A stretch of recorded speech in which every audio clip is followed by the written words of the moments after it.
The lifestyle around Mistral Villa, again, is ease of ownership and just relaxation, because you don't have a lawn here to mow. You don't have trees to trim per se. It's about sitting around the pool, enjoying the interior, and having the privacy and that view to the north.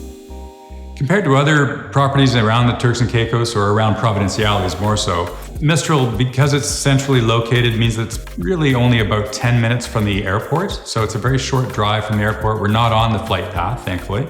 Again, we're elevated to 60 feet, so you have a beautiful view of the North Shore, which is that beautiful turquoise color you see in all of the magazines. And as far as getting around to other amenities, the golf course is only 15 minutes away. Graceway Gourmet, where the primary grocery store is only 10 minutes away. You know, things like that allow you just to sit back and enjoy the property.